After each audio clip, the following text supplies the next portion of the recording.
Hey, Adam, you want to play a little game? No. You have no choice. It's either you chop your legs off, or you say one good thing about Hour of the Wolf. I have to. Do you want your legs? I'm glad Hour of the Wolf is only like 650 pages instead of 750. Fuck, you got the loophole. You found the way out. Yeah. So, welcome back. What episode is this? I don't know. We're very professional around here. Episode 11-2. Yeah, it's like we're 12 or 13, I think. Sure. If it was 13, it totally fit since we're, recording on Halloween and that, but... Yeah, Halloween. Yeah, did you see that it was one of the Commandos or whatever? It's a local Chicago game. We haven't had a chance to go yet. They're up in... where are they? Where do they play? Arlington Heights? Is it Arlington Heights? Or is it Mount Prospect? Mount Prospect, yeah. Yeah. One of the guys, he did this really cool Atlas miniature. They're carrying a coffin, and he did these chains on it. I saw that. It was really cool. It was really cool. We'll have to track that one down. But yeah, props to him. It looks pretty sick. Yeah, no, life's been busy like it always has been. Yeah, what are you going to do? We are currently chipping our way through Wars of Reaving. Very, very slowly. Yeah. I go through spurts. Like, when I'm able to get the time set aside for it, I'll demolish like 20 pages. It's just, life's been busy. But, I mean, to me, Wars of Reaving is like peak Battletech. So when we get to that episode, which hopefully will be next, I think, I'm really looking forward to that one. It's definitely just stumbling through it because of how weird things have been. Life. Yeah. Hey, when you're an adult, this is life, right? Yeah. I'm not making that mad Twitch money. Yeah, could you imagine if you had like thousands of subscribers? I'm going to quit my job, just to review Battletech for a living. Yeah, come on, guys. Up your game. Yeah. No, I've been, when I get the chance to sit down and read it, I really do enjoy it. I do think Wars of Reaving is probably... Yeah, for me, it's one of the best source books that have been put out. For me, what kind of brought me back in, I've said other reasons too, but Operation Klondike and Wars of Reaving were the two books that kind of you really enjoyed. Yeah, really helped. Just something about them, and hoping in that episode we can touch on that. Kind of like how we did with our retrospective. 3025, yeah, and it's one of those things to circle back a little bit to 3025. How although 3039 is the more recent and the larger source book, it's missing some of the magic of 3025. And all 3025 has a lot of things that have been retconned. For example, the Zeus apparently debuting before even the Mackie did. And those are like little mistakes. You can overlook that. Yeah, but for 3039, some of the stuff that they did. That they change, I find particularly annoying because they're supposed to be coming at this from we've had 25 years to do this, we're better at this now, and yet some of the mistakes they made, it was really frustrating. They took out a lot of notable pilots. I mean, heck, the Whitworth pilots. I know. And then the Goliath entry, they totally messed that one up. Not only did they... So the original Goliath entry, talk about like the one Goliath v. Goliath fight that there is, that they have recorded in history.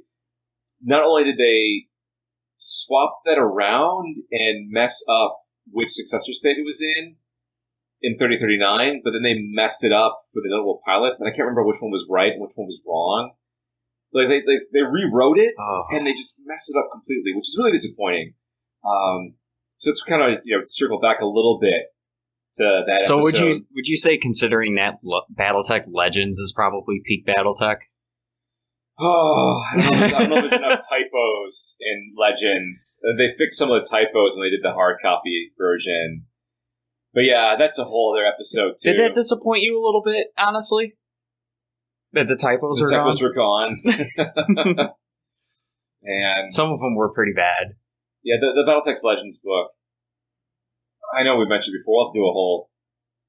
I don't know who was directly responsible for that, but yeah, we have to do a whole short flash in the pan episode on how much the stuff of Adam Steiner really pisses me off, and how what was canon and what was reinforced as canon as recently as 2019 was suddenly redone for reasons. We'll get into that later. Because I think in general, I don't want to dismiss the fact that there has been a lot of stuff that's been really cool. Like, there's all these new maps that have been coming out, which I think is great. Because I think it's really important that Catalyst makes the game easier to play. Yeah. And one of the easiest ways to make the game more accessible is to do things like the record sheets, the maps to play on.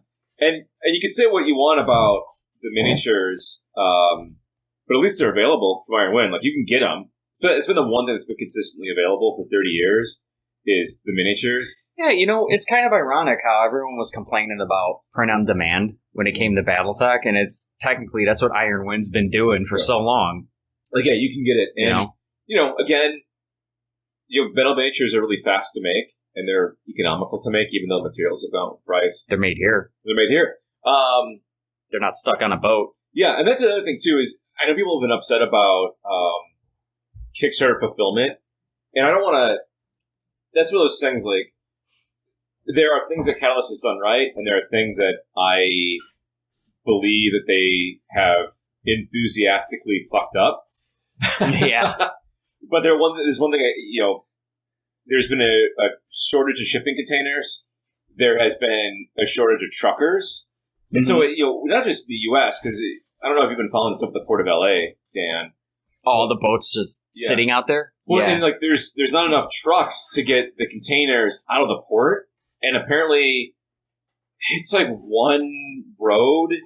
Yeah, it's like the Port of LA, and then when they ship them out, like they have to keep a certain number of containers too, isn't it? It's really cheap to keep a container standing by in the Port of LA. Like, it's like not even $2 a day to leave a container sitting in the port. Oh, and man. so if you don't have the truck to get the container out, it's probably cheaper just to wait. But there's been a shortage of containers that are mostly manufactured in China. This is all on NPR's marketplace. So this is how I don't just know this off the top of my head. Like, this literally was just recently on NPR's marketplace. I did an episode on it. So the U.S. is buying a lot of stuff. So stuff's coming in the U.S., but containers aren't going back to China. And when things are made in China, that's a problem. And it's not just a problem for us, it's a problem for the rest of the world. So you've got a shortage of truckers across the world. You've got a shortage of containers. You've got factory issues in China. And there's been a whole lot of stuff and I think what's been interesting is a lot of this stuff apparently was on its way to happening regardless of the pandemic. Just the pandemic suddenly made it worse really fast. And to be fair to Catalyst, people are like, oh, I want my money back because Catalyst hasn't fulfilled their Kickstarter. It's like, guys, shipping costs have quadrupled from China. Like, that is a real problem. Like, getting a container, the cost of that has quadrupled. And for Catalyst, that doesn't have a lot of margin built in. That's a huge problem for them. Yeah. And one of my friends in Chicago, I don't know how he got into this, but he is one of the guys that has developed the licensed board game for The Boys. The Amazon TV show, but originally the comic book, the Garth Ennis comic book. And I think a lot of the models they used was based more off the comic book rather than the TV show. But they print on him, like he's doing a licensed product. They've got all these cool miniatures.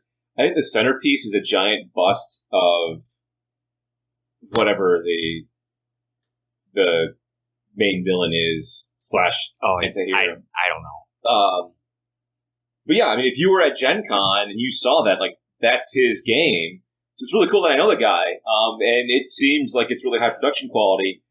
But he was telling me, because we actually were playing Pathfinder together, he was telling me that they were supposed to have product for Gen Con, and they're not going to have product for Origins. or any other convention until after January because it's stuck in a fucking container. That's really frustrating. But for a small independent company, what do? Oh, you 3D print it. Well, no, you don't 3D print it because they're brittle. And a lot of that plastic can deform if it's sitting in a hot car, let alone a hot shipping container. That plastic's probably sitting in China anyway. Yeah. So, I mean, that's a problem too, right? Is you can't just 3D print your way out of it because it takes too long, and it's not going to be heat stable. Like, it may not melt. It's not going to be like a puddle if you put it in acetone, but it could warp. So that's a problem too. Man, even those containers don't want to go to Florida. No. Well, no. But yeah, so I mean, it's one of those things, like, for poor Catalyst dealing with the Kickstarter. And that's a problem. Like, how do you make the game playable, right? You've got to have the supplies to play the game. So you got to have the miniatures to play it. Well, you don't, but no, you can do proxies, but it's nice to have the miniatures. But you got to have maps to play on. You got to have the record sheets. You got to have the rule books, and that's something that Catalyst has been, I think, getting done. Like, you don't have to get Total War. Well, they're on their 4th or 5th edition right now, or 4th or 5th printing. Yeah. You need maps. And thankfully, Catalyst is starting to put out maps again, which is great. And you can get the PDFs of the old maps off of the Catalyst shop and get them printed out on the printers, which is fine. Okay. I mean, it's a step that you don't want to have to do, but it's okay. So it's good on Catalyst for doing that. It sucks because the shipping issues are not their fault, and I've got drugs for animals that I want to get prescribed or get compounded. I can't do it because it's stuck on some boat. I got a dog with dry eye that I want to put on tacrolimus and cyclosporin, and I can't do it because it's all on back order. I got cats on cyclosporin for allergy issues. I better just put them on prednisone. I can't fucking get cyclosporin for them. Poor kitties. Yeah. There's dogs that need heart medicine that I can't get because it's on back order. Right? I get it in like weird shipments, or like the company saying, well, we're shipping this size tablet or this size capsule currently, and then next month we're going to be able to ship the other one, which is like, whoa, that's awful. It's heart medicine for dogs, right? What do you do when you don't get it? Man, what a tragedy that people don't have plastic to put on their table. And I get it. Like, if you paid for it and you're waiting and waiting and waiting, it sucks.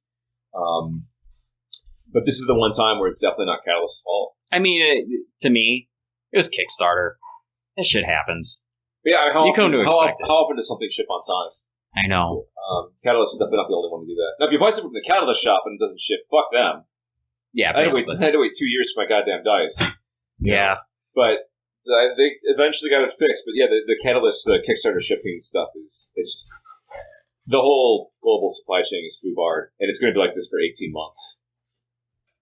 We'll probably all get our Kickstarter stuff before then. But yeah, man, in 18 months, if you need to get a dishwasher or refrigerator and it comes from China, like, you gotta hope that Home Depot or Sears, if there's still Sears, or Lowe's has something, because you might not get it.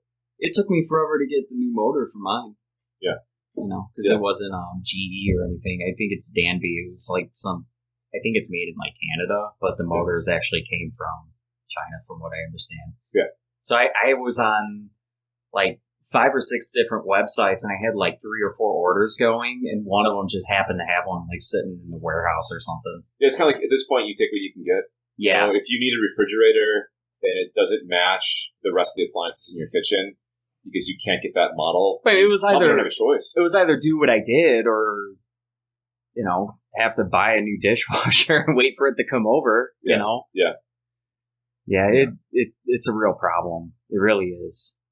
And I mean, obviously, here we are in the Midwest, and it's a bit of a different story than if you're in the UK or you're in Europe, let alone Africa or South America. I mean, those countries, right? But, obviously there used to be a lot more stuff made here.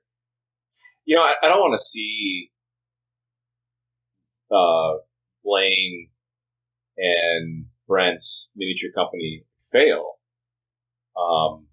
they're a creative juggernaut, like the miniatures company they're trying to start up. Yeah. I just don't know how they're gonna succeed. Like, okay, yeah, the Black Knight sold out really fast. I'm assuming the Stormcrow sold out, maybe not as fast. I don't even think they announced it.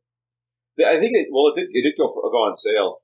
But it wasn't. It didn't have the excitement around the Black Knight did with the sword. I just don't know how they're going to do it if their production capacity is that low and the costs are that high. We'll have to see what happens. But it's sort of one of the realities. Like, if we want to have better accessibility to stuff, what do you produce here and how much does it cost? And that's obviously that's a really complicated topic, and one we're not going to talk about today. Yeah. Speaking of cost. Yeah. Speaking of costs, Dan, when we play, or when we played before, like we met up, how did you balance a game? How did I balance it? Yeah. To tell you the truth, I never really played competitive games. But we would use kind of a mixture of tonnage and battle value. Yeah. To come up with something. We never ever use C-bills. Never ever. Yeah. But yeah, like it depends on what we were doing. Like if it was clan versus clan, what we would do is we would come up with two forces based off of battle value and tonnage, but there wasn't really anything set for it. Yeah. So we just kind of like winged it, and then we would actually do a little bit of bidding. Yeah. You know, just to kind of like, put us in the universe. Mm-hmm. And then play games like that. Like one of our biggest games was a binary versus trinary that we did. Okay. Yeah. That's how we did that. But other than that, it's really like we talk about my friend Alan. Like when we would play, I would basically come up with stuff based on what I knew because he wasn't really that fluent in doing that. Yeah. But I wasn't a dickhead player that would like make something to screw him over. Like, right. Because I knew how to play better, I would handicap myself in a way. Yeah. But like it was like back then it was battle value 1, which was like whatever. And then with Alan for a bit, it was battle value 1. And then, then as battle value 2 started coming out, like it didn't happen as much anymore. Okay. Yeah. Well, we did the campaign that we did when we were playing a couple of years ago. When I would, GM that, I went more with kind of what story was I trying to tell for that session. And I don't want to say I would purposefully underdo it, but I would more, I'm experienced enough in this game and I know the meta enough, at least with the 3025 era units, that I can make this pretty close without having to worry about battle value. Not that it stops you guys from getting your asses handed to you by a lance of scorpion tanks. Yeah, or Savannah Masters, or, But hey, man, dice, right? Fortuna. She can be a bitch. But yeah, I mean, I think, historically, especially for those of you guys who are maybe not in the know, Alpha Strike has its point value set up, which some people actually use point value from Alpha Strike and translate that directly to Battletech, which I think is interesting. But way back in the day, it used to be tonnage. Because that was what it was thought to be close enough. I don't think anybody ever used C-bills, but it used to be tonnage. And then when the clans came around, and Fasa was like, "Oh, yeah, we totally broke this game." Putting it eloquently. They, in the tactical handbook, they came out with combat value. But combat value was really closely linked to tonnage, which ended up causing just as many problems. Because it meant like a rifleman was very much overvalued for what its actual performance was in the game. And then in the late 90s, they came out with battle value, which I think was maximum tech. I think is when they included the math for that. Yeah, I think it was maximum attack. And then I can't remember how long it took, but then they realized, we're close, but we're not quite right, so we're going to do battle value 2. I think there's been talk about battle value 3 at some point, but I think that they've stuck with pretty much battle value 2. They're pretty happy with that. And the reason why I bring this up is this idea kind of struck me because on Facebook or Reddit or the BattleTech forum, people keep talking about, oh, how do I make this lance? How do I divide my mechs up into a lance? I got the box set. What's what? And I mean, obviously, from our end, what does it matter? Just do whatever you want to do. Whatever you care. Yeah.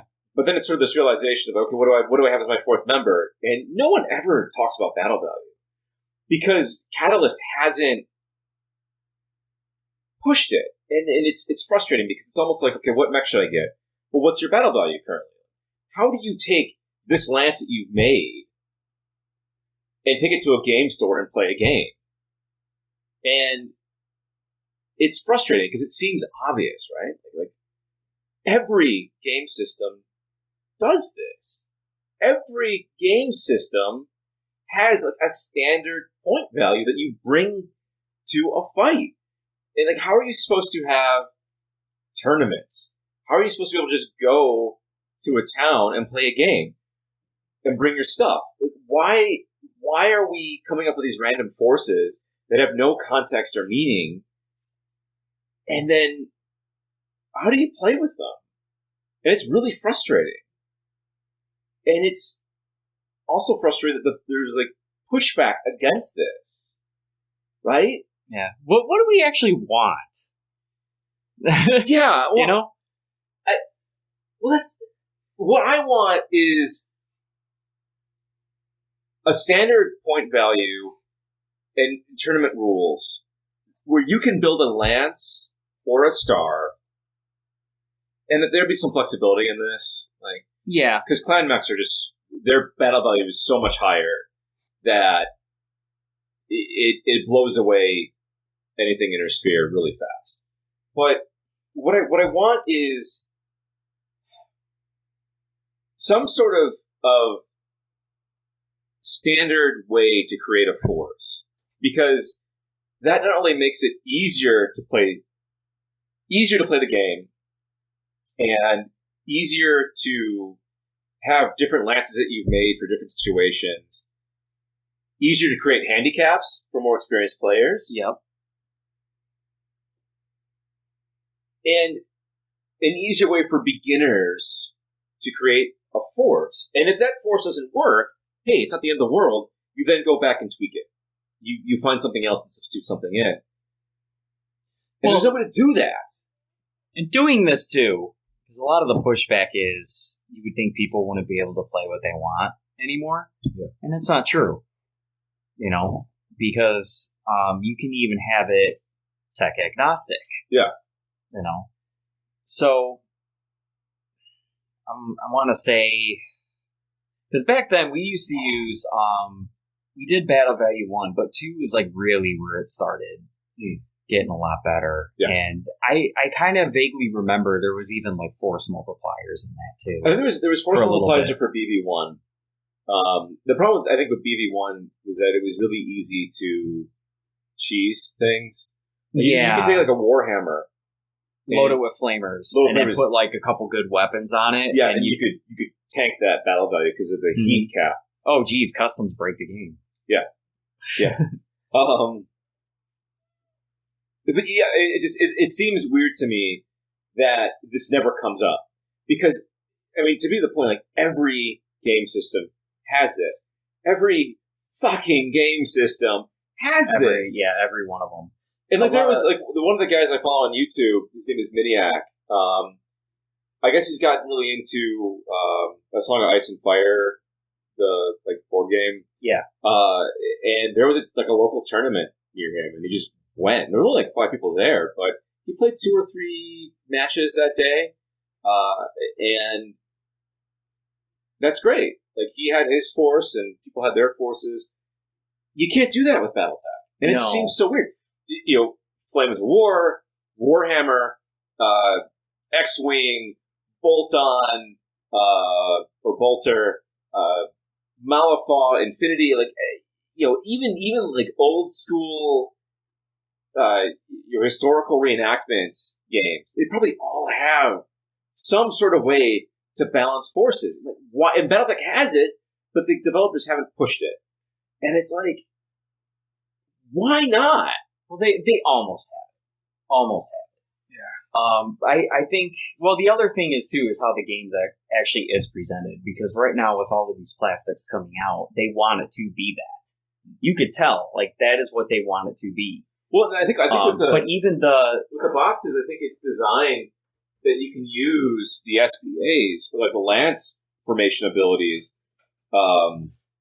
that you can assign to this. I'm not sure, like which one this clan command star would be. Yeah, we would have to sit down and break it down to see what everything adds up to. Honestly, with the battle value, Jesus, this thing. I mean, you have to do the math. You've got a Stormcrow. Whatever the Koshi is, Mistlynx, Direwolf, Shadowcat, and Summoner. This thing's got to be like 13,000 battle value points. Yeah, the Firestar is actually right there. If you wanted to compare them. Well, I think the other problem is, too, if you look at how demo teams work, it's always a person who comes up with a game and then, like, people show up. Yeah.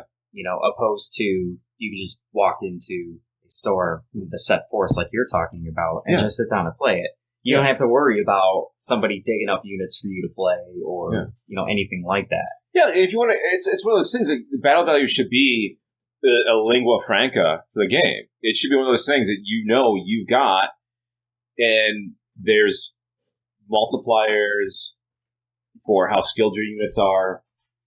All this information is available on the master unit list. Like, it's not hiding in some esoteric place. Oftentimes, battle values are included on the record sheets. Like, it's all there. It's all available. And I get, like, BattleTech also has this strong role-playing atmosphere to it. Like, you've created your Merc unit, your Lance, your paint scheme. These are the mechs you want to use. And that's fine if you're playing that sort of campaign style. But I don't know how many people are actually playing that. And again, how do you take that to a game store and play with somebody else? Like, how do you go to the game store and there's going to be 7 people there, maybe 3 or 4 of whom play BattleTech, and you can walk up to them and say, hey, do you want to play a game? And they've got a 5,000 BV unit, you've got a 5,000 BV unit, so you play a game. You can't do that right now. No, you can't. You really can't. And I think in many ways, it would make the game more creative, right? And what I mean by that is, it would make you look deeper into the units that are available, and it would make you think about what you want to take. And so you maybe look at mechs that you wouldn't normally look at. It maybe makes you appreciate things you normally wouldn't think to take. Because if you're playing like tournament, like, I'll just take all the heavy mechs, right? Well, no. You're not going to do that depending on what your battle value cap is. And maybe you look at it and say, okay, maybe I don't take that Wolfhound, but maybe I'll take that Hermes. The Hermes too, right? And so now exactly. I've got this autocannon 5, which isn't a super powerful weapon, but it's low heat, it's long range, and it's going to be scary to a light mech. Because you can probably outrange, lots of stuff with that. And if you're in a Hermes 2, or a Vulcan, or a Clint, well, you're moving faster than that Panther. Mm-hmm. So you could probably engage from a little bit further away and not worry about stacking up the to-hit modifiers the same way that the Panther pilot would. It just seems obvious, right? Like, you can take maybe that 4th mech, like a rifleman, and know that the rifleman's kind of a glass cannon, and it can dish out a lot of damage at once, but you don't have to worry about how much battle value it is, because about being high battle value, because you've put that cost already in other units. So it forces you to be more creative. Yeah. And if you think about it, too, it doesn't actually handicap what you actually want to run. Like, for example, with the Kickstarter, I actually painted up a couple companies of Rasselhog regulars. Yeah. Based off of the camo specs guide you showed me. So I mean, I have everything laid out like the way I would want to run it. Yeah. But, like you said, the problem is let's say I have all of this in a game case. I walk into a store, if somebody brings in like an entire clan force, like how do we handle this? Yeah. Do we sit there and crunch all the math and, you're going to hear that, crunch all the math and everything like while we're there on the spot, or can we just like sit down and go? Right. Right.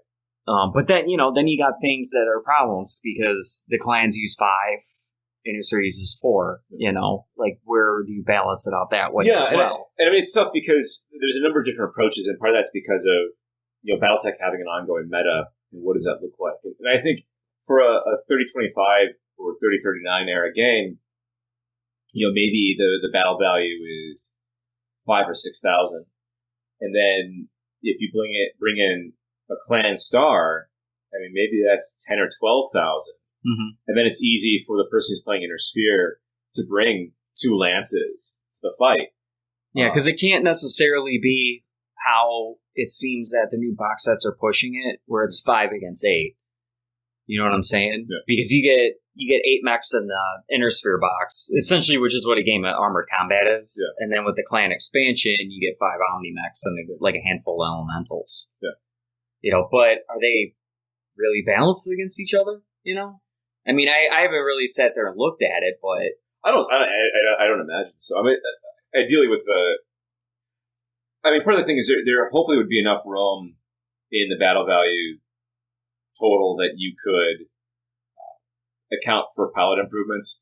But even improving a pilot score from 4.5 to 3.4, it's almost like a 32% price increase on that unit. Yeah. So that's one of those things to take into account.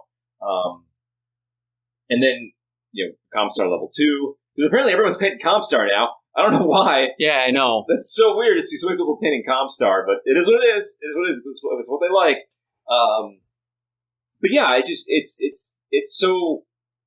it's the one big thing that's lacking.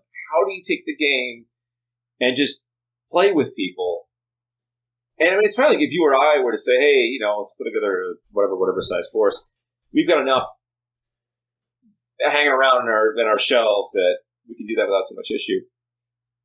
But it should be more plug and play. It should be easier to let happen, and it really isn't. It really isn't. And I brought this up on the forum, and like the pushback I got from one guy, and the one guy who was just, it seems his argument was so obtuse. And in general, I haven't had any issues with him on the forum, but it was just like, man, what the f- are you talking about? Mm-hmm. He's like, what if someone wants to balance it with C-bills? So, okay, yeah, great, we'll balance it with C-bills. You can take your Atlas K, the 3050 Atlas K, and I'll take my 6 3025 Hunchbacks. Yeah. And you tell me who's going to win this. Oh, we'll balance it by tonnage. Okay, well, you take your Charger, your 1A1 Charger with the 5 small lasers, which, by the way, would be more viable in a BV balanced game, and actually probably be a pretty cool team player, because then you've got his mates backing him up in front and covering fire. I know. Rushing in and punching the hell out of everything. Okay, you take your Charger, your 80-ton Charger, that costs, whatever it costs, like 8 million C-bills, and I'm going to take 2 Wolfhound 1s. But it's okay, man, because I'm still paying less than you for my 2 mechs, and my tonnage is less. Adam, you know how crazy I am? I would be down to play that. Yeah. Or you take your... I'll tell you what, let me put a 1 pilot in that Charger and let's freaking throw down, man. It'll be a freaking wrestling match. Well, it's so frustrating. It's like, how do you even...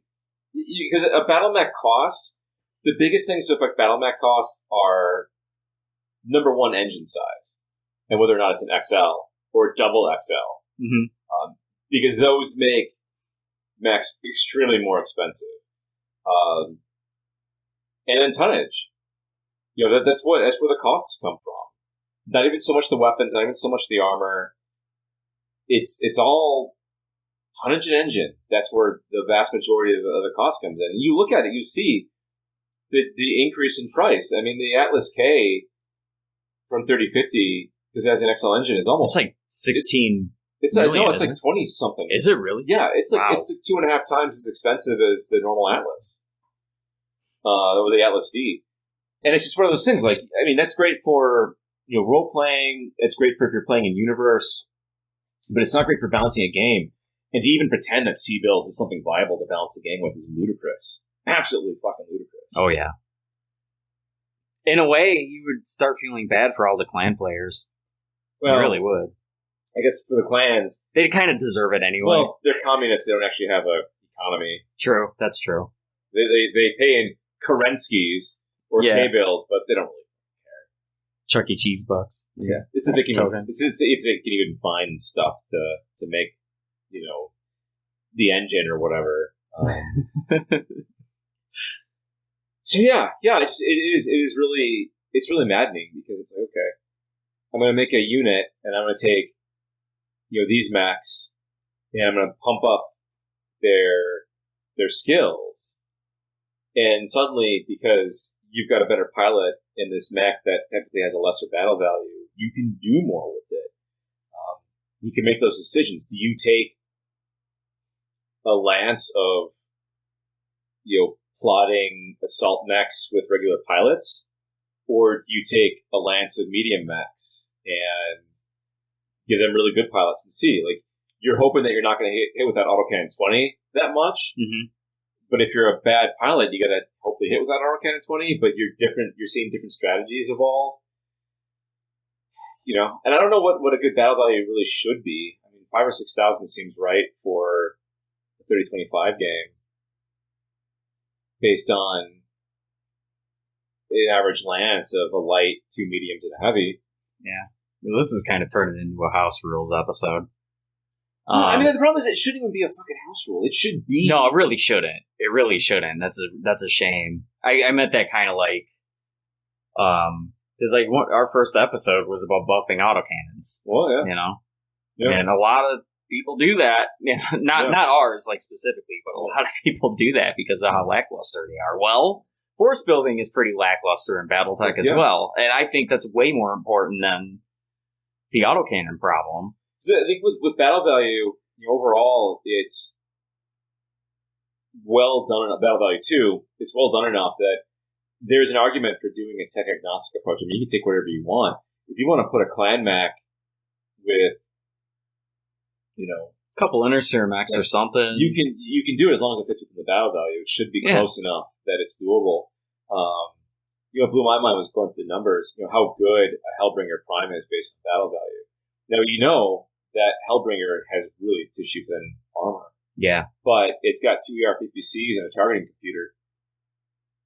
You put a good pilot in that thing, and you can sit back from long range and pelt intersphere mechs all day. And bring hell. Dad jokes. So, when it comes down to it, it's like like you said, what is the actual battle value you would want to run for a standard game?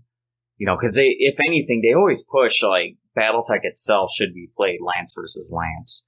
So it's almost like at least when we discussed this like off episode, a tech agnostic approach would definitely be very interesting because there is, especially people who are moving in from Warhammer, they're not going to really care too much about the lore, I would assume. I think a lot of them do get into it, though. Okay. Well, I guess one of the things, too, is what's your introduction to this game going to be? What are the first things you're going to get? Is it going to be someone's walking you through it and you're buying one of these lance boxes or star boxes? You pick up a box. Or you're getting the clan box there, you're getting the Game of Armored Combat. I think, and again, it shouldn't be to confuse players either, but I think there should be a set of tiers. And I think there should be a standard lance set up for especially the introductory rules. There should be more of a tech agnostic approach for more advanced mechs, especially if you are really into playing certain eras. For me, 30-25, ride or die. But I also really do enjoy the FedCom era. That was one of my favorite eras, especially some of those units from the 3058 and 3060 TRO. Oh yeah, I'm a lead up to the Clan Invasion guy because of Mech Warrior 2. Yeah. So Hell Memory Core. everything basically coming back. What does that be, like the tech renaissance? Yeah, that'd be like it's a lot that's in the 3039 historical, the War 3039 historical. But yeah, some of my favorite mechs: the Templar, the Enforcer 3, the Sirocco. I mean, the thing looks like it can barely walk, but it's a beast. It's a beast. The Viking, all those LRMs. So yeah, there's a lot of the mechs from that era that I really enjoy. I like the Jaeger Mech 3. Oh man, yeah, love it. Love it. Master Shake. Yeah, I imagine to start there should be something that's focused on the game of armored combat, and then for more compatibility, I imagine that a Comstar level 2 or a Clan Star would be double that. So if you were Intersphere versus Comstar, because the Comstar, at least that era, has better mechs, 2 Lances versus a 6 mech level 2 with advanced Starlight tech, you're probably going to balance that out pretty cleanly. And then obviously a Clan Star. Yeah, so the idea would be you would have your standard battle value 2 set up at the heart of it. And then you would have probably, like what I did back then, like a handicap to help like a new player. Yeah. But I think like a good idea too would be adjusting that, like that number could adjust based on era. So let's say you get into the Clan Invasion era, that might bump up like maybe like 25%, or yeah. I mean, I guess I figured to get more, 5,000 or 6,000 points for a standard game, and then when you bring in a Clan Star, it's about double that. Yeah. So 10 to 12,000. So I don't think things like a force multiplier should come back. I know that was kind of axed after a while. Yeah, yeah. But I think, especially with the formations that they push in campaign operations and even the new Alpha Strike Commanders Edition, they really need to lay out like a size limit. So like, because the main problem is you could build your Clan Star, but if you have somebody who is a real jerk, you know what they're going to do.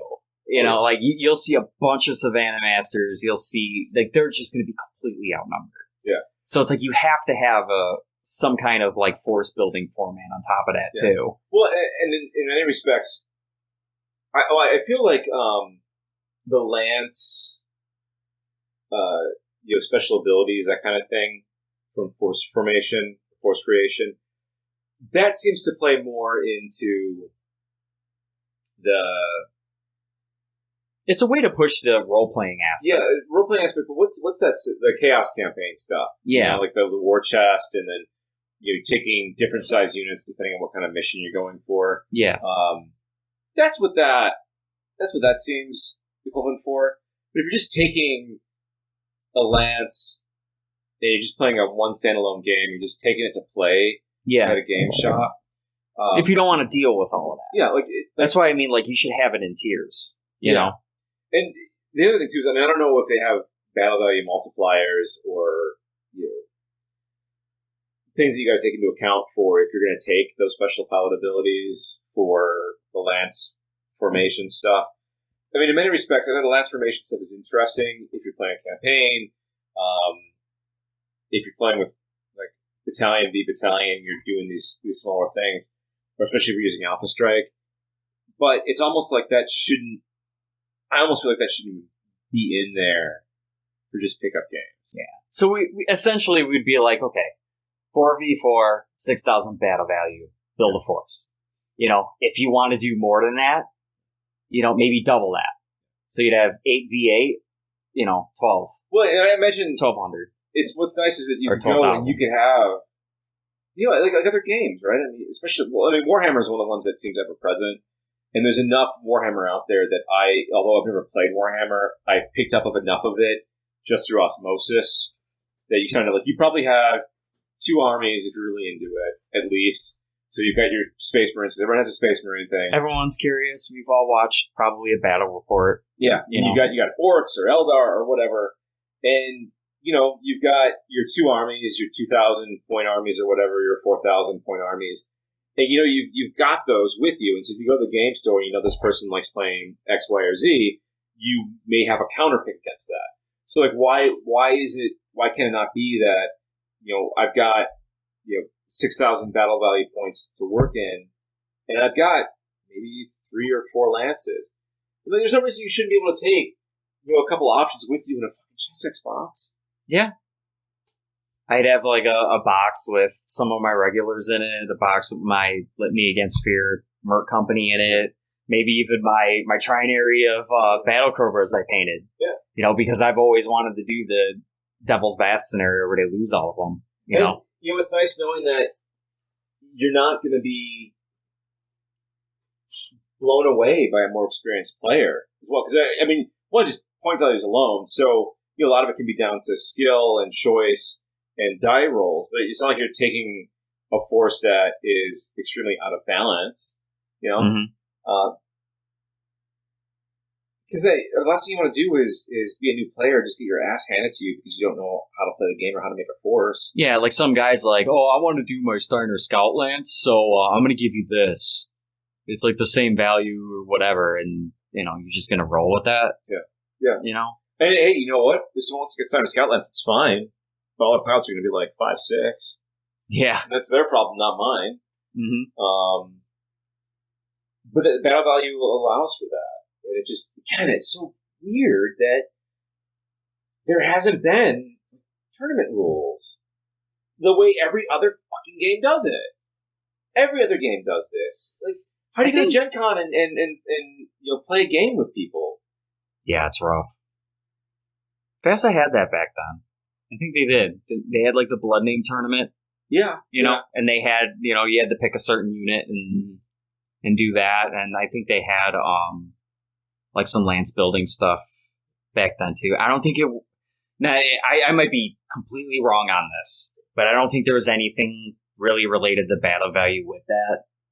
I vaguely remember it being.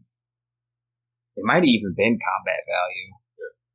It's nice that there are commandos out there that will do events and that will bring a force that has been pre-made so that everyone can just show up with. They just show up. But that's half the appeal of the game. Yeah, you want to create something that's your own, mm-hmm. and paint something that's your own. And again, how do you do that? How do you make that happen? How do you make that easy? How does someone learn how to make a force when they're new to the game? What are your benchmarks? And you can't do that right now. If we were to go to a convention and just show up, how do you play with somebody? Yeah, how do you, you're on travel for a business trip or something, or you're just out of town. Hey, I'm going to Colorado. I'm going to drink beer, craft beer, I'm going to smoke a bunch of weed, and hey, does anyone want to play Battletech? And then someone's like, hell yeah. And it's like, okay, cool. I've got my 6K Battle Value 2 force. Let's go. Let's roll.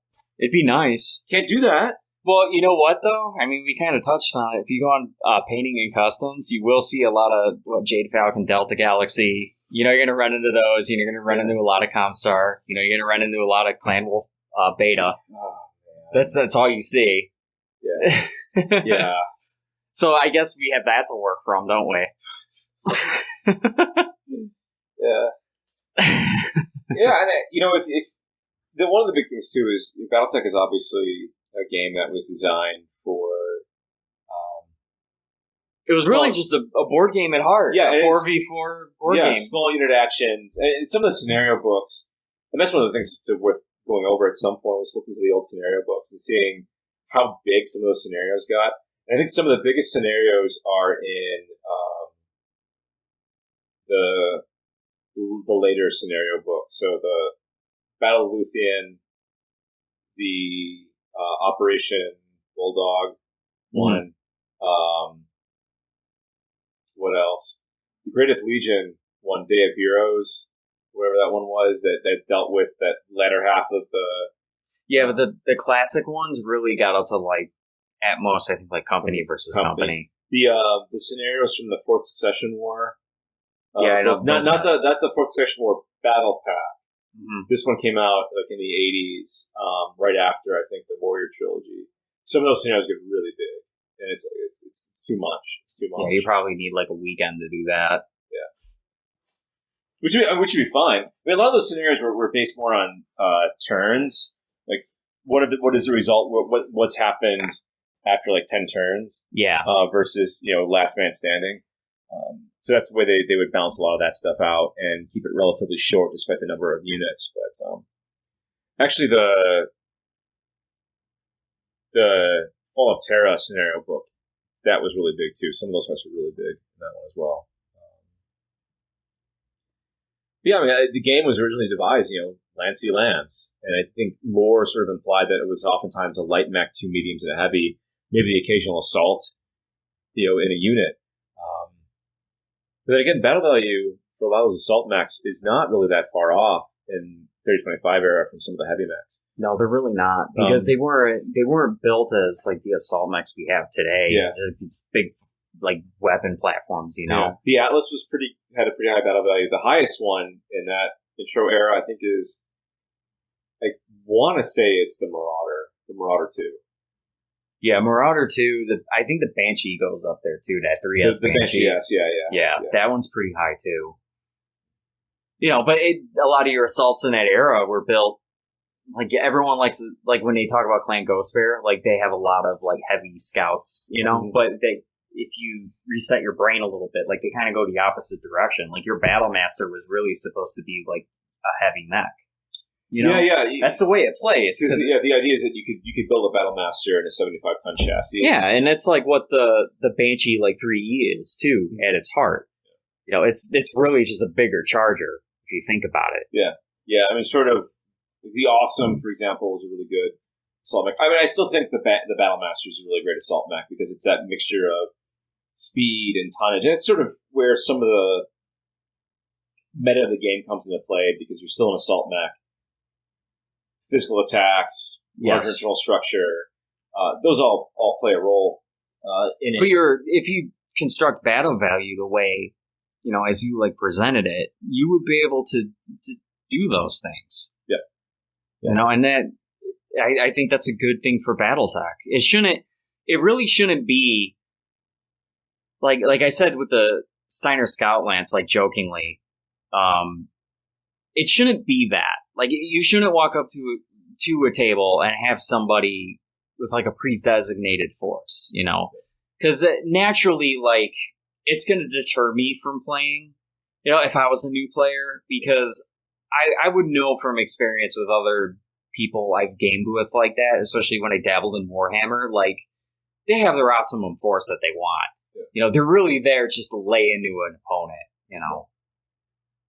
It should be easy to go up and play with someone. It shouldn't be, I'm taking this force and has this battle value, match it.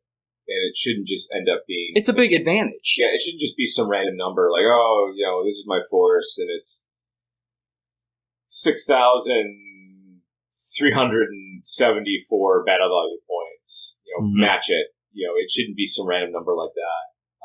It should be something that...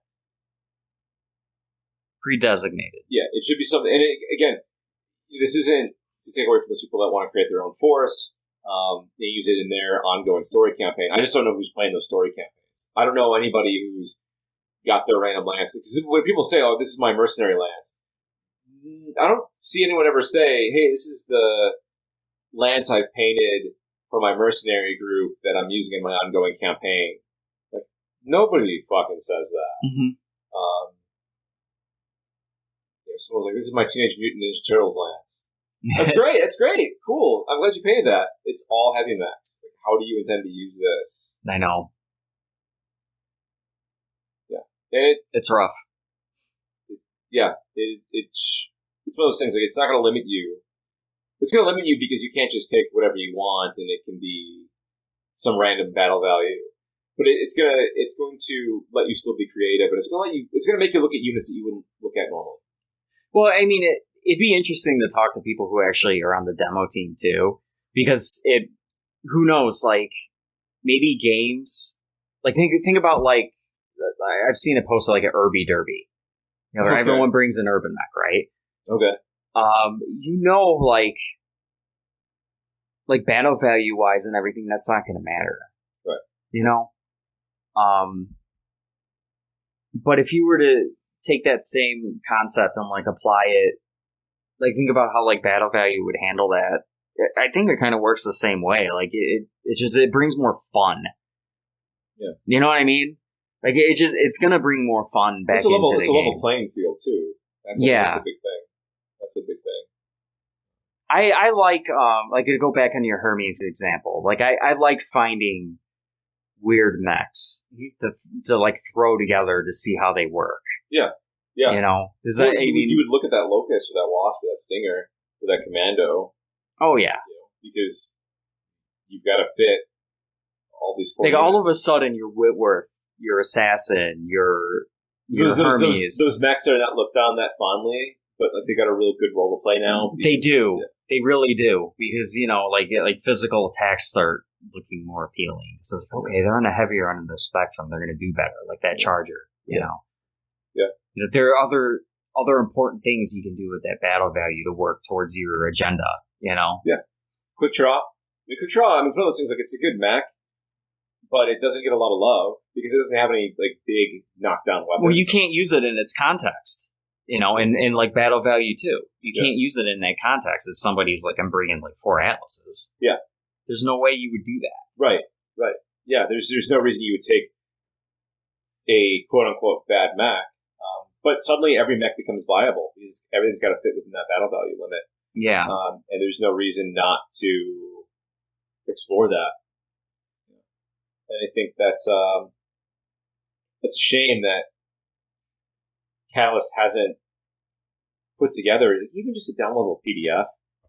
It shouldn't be anything that people have to buy, right? Because everyone's already bought freaking rule books, right? They've already put a bunch of money into this. Yeah. It should be like an easily accessible PDF. It should be something easy everyone can get their hands on, and it just should be available. Well, don't they have the miniature rules up for free? Because I know they published a book with those. Yeah. Which the miniature rules book, I think, had they had unit rules and stuff in it. Yeah, I do have that one that they put out in the early 2000s when that was still Fan Pro. Yeah. I did grab that. Because it would be interesting to see something like that with an actual like force building thing in it if you don't want to deal with Chaos Campaign. Yeah. You know? Yeah, Chaos Campaign makes sense. If you're bringing a total force and you've got to take ratios of that force or percentages of that force to a specific scenario. But it works for a campaign. It works for a campaign. It doesn't work a 1v1 or a 2v2 standalone, just fight. Yeah, that's a thing. That's a problem. Mm-hmm. And the fact that BattleTech hasn't figured that out yet, or hasn't done it, is really, really weird. It's really, really weird. So yeah, that's my rant. Battle value too. Yeah. You guys can take whatever force you want, it's just got to fit within this battle value. And that doesn't seem like a big problem to me. Because every other game does it. Yeah.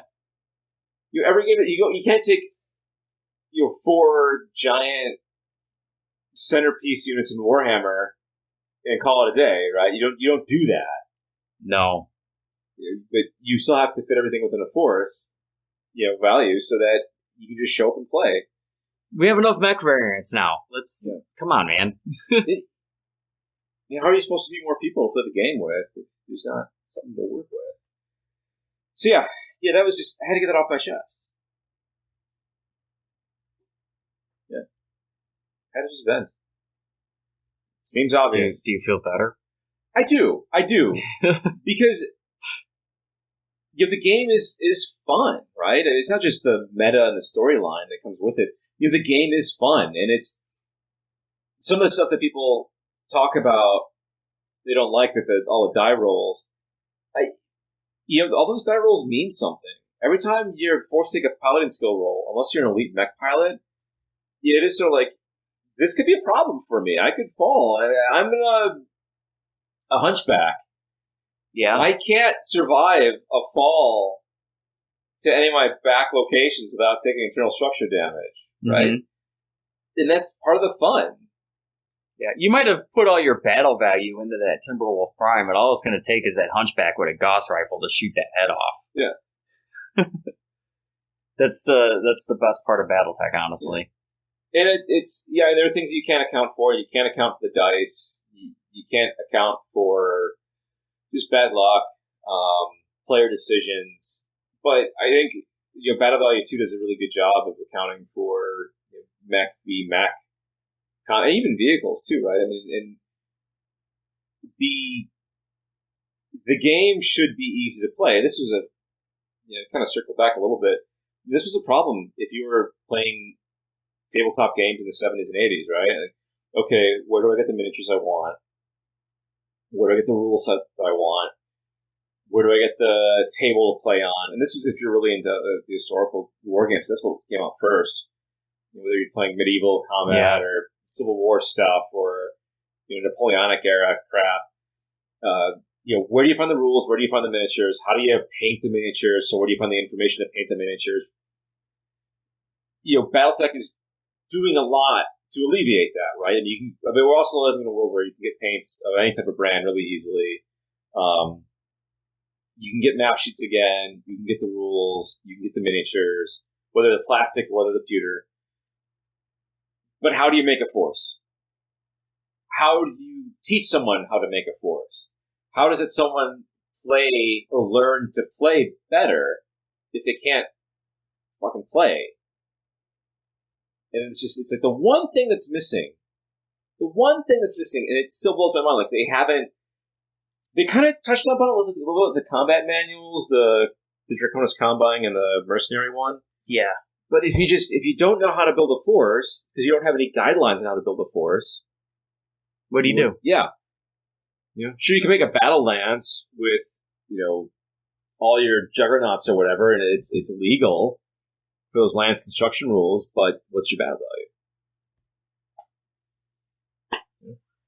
Maybe you want to play by the rules. Maybe you want to be a Davian fanboy, you got the autocannons. Maybe you want to be a Free Worlds League guy, and you've got your LRMs, and you love your indirect fire. Yeah.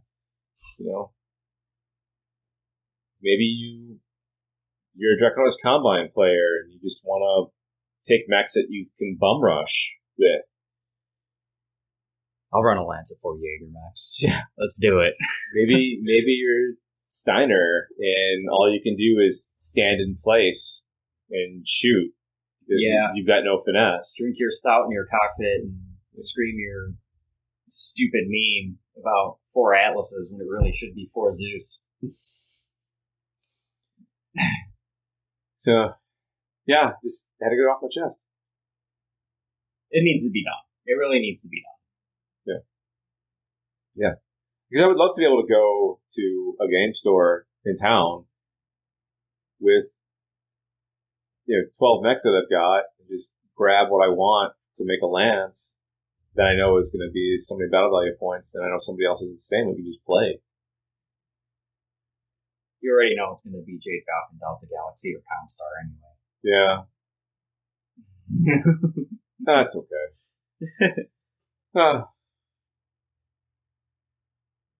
Anything else you want to say? No, not really. Okay. I mean, down the line, we're still doing the Wars of Reaving thing. That'll be fun. Yeah. Maybe even talk about Lambs a little bit. Adam Steiner. Definitely. Adam Steiner. Somerset Strikers. That's going to happen. Yeah. That'll be great. Yeah, but I hope the point makes sense overall. I mean, I know it does to you, Dan. But for you guys out there in the audience, all 5 of you. It does for me because I have to. Yeah. Because I got to see you every day. Yeah. But for the 5 of you who are listening to this, I hope it makes sense. I know there were a couple people in the last episode that came over from the Warhammer side. Yeah, and I know they get it, right? But I think any other game system gets it. And the funny thing is, for us being grogs, right? Like, how do you make the game more accessible to new players? Like, understanding how to make a goddamn lance is really important. Like, if I want to travel to Pennsylvania to see someone and hang out and play a game, how am I going to do that if There's no guidelines. There's no guidelines to do. Yeah. And I shouldn't have to figure out something and crunch a bunch of numbers on the spot. You shouldn't be crunching numbers in the game store, and pulling out what record sheets or figuring out, let me see if I got a record sheet for this to make it work. No, you should just be able to go and play. You can't do that. And that's a problem. That's a problem. Get on it. Yeah. Please, Catalyst. Please. Everybody else is doing it. All the one... And you know what? I don't know. I don't care that this was my idea, and Catalyst is worried about legal troubles because they took on an idea that wasn't their own. Because I think there's fear of that. Like, Catalyst, I'm not going to fucking sue you. I'm not worried. I don't need the little money you have at Catalyst. Like, I'm fine. Please, just take it and run with it. Just do it. You could send us a map pack or something. That'd be kind of cool. Yeah. Thanks, guys. Here's a map pack. Yeah, just I mean, like, I don't know exactly what those numbers would be. Like, 5,000 or 6,000 just seems to be a number that I was able to sell on based on what I was crunching. Because I ran averages of all the stock variants in 3039, like per weight class, and popped out average numbers for them. And maybe that's not even right. Maybe the guys over at Catalyst they're able to sit down and play a whole bunch of games and figure out what's a comfortable number. At least just to start with 3025. Just start with the intro rule book and intro box. Just arguably the most balanced designs of the game. Yeah, by far. They just start with it and see what ends up being a comfortable number that takes into account skill improvements, so that not everyone's running 5-4 or 4-5, however you want to pilot gun ray pilot. But just something, anything, so that people aren't just asking all the time, what mech is going to be good to finish off this lance? Or what do you think of my Merc company or whatever? And it's all just random mechs that have no context on how to play with somebody else. Yeah. I got my favorites. Oh, Lord knows I do. Yeah. But I'm not going to take 4 Battle Masters. Yeah, no. That ain't going to happen. I won't run the whole company of assassins. I will probably do a whole company of Osrocs, though. It'd be kind of fun. Yeah, man. I mean, it like, your opponent has a couple of light mechs. Maybe you take a Scorpion just to counter out those light mechs, because the one end doesn't have a huge battle value. It's got really thin armor, but it's got a PPC and it moves 6-9. Yeah, you can lateral shift. You can do all kinds of stuff with that quad. Yeah, like, a Vulcan. Okay, yeah, great. Okay, Vulcan is not an awesome mech, and that AC2 though is pretty powerful against vehicles. Mm-hmm. So if your opponent's taking vehicles, anti-air effects if your opponent's taking an aerospace unit, if you're playing with more advanced rules. But hey, man, that AC2, that's going to provide a lot of trouble to a Locust or a Wasp or a Commando or an Off Scout, mechs with relatively thin armor, because it may only be 2 points of damage, but it's still 2 points of damage when your armor's that thin. It really is. Some low battle value Hornets. Yeah. Throw those in or a Thorn. Yeah. Not a great mech, but it's low battle value, and that LRM-5 is going to be a real big problem to other 20-tonners. Or backstabbers. You can backstab with it because no one's paying attention to it. It's just a Thorn. Mm-hmm. So yeah, hope it makes sense, guys. I hope it makes sense. I hope within the next year or so, especially as the pandemic eases, hopefully, and people get back in the game stores, and this is a way to play the game.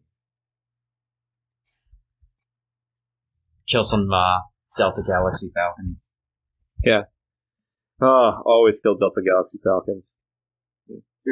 Yeah. Well, hey, guys. We'll take care, and we'll talk to you next time. Bye-bye.